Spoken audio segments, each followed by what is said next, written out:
garoonka gobolka Togdheer Burco oo isaguna iminka garoonka saddexaad aan xoog saarayno muhiimadiisu ma aha wasiirka Burco ka soo jeeda iyo Burco wax kale kaga duwan ma aha laakiin wuxuu xabaarsan yahay waa garoon ku yaal magaalo sayladii xoolaha ee ugu weyneyd geeskan Afrika waa garoon kulmiye gobolada bariga oo dhan isoo kala dhisin deeka ceergaabo iyo kalaas aan badhisin karo horto ila wax asaasaan u wadnaay marka ay soo taagto kaboorama iyo Burco muhiimada waxaan u aragnaa ma aha xumaan iyo goboleys kala hormarinteedu istiraatiijiyad caafimaad qabtay baan ku eegayna waxaan maqlay waxbarashada imika meeshii dadweynaha iskuul baa laga dhistaa meeshii ay dadweynaha caafimaadka loo geeyaa clinic baa laga dhigaa meeshii ururada waa inta kaliya wax kala soo deegaan loo samaysan ama loo ogolaaday samaysan waana loo ogolaaday dawladda ciidadeedu waliba ku jirtaa darada mid baa maqlay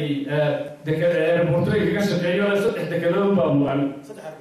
saddex airport ayuu baa mudan lahaa ka ما فهمنا الجدال ده كان مفهوم عندنا ولي كل وزير وكذا زينا عندنا الجدال الدولة وكذا زينا لا ولي فهمنا لو كان برامج كله جيال كذي من أول والمسيا وزير ما يبغى ما رويسان استوى يصدق ما نروح نحفر لنا ترى أنا كمان كمان نحن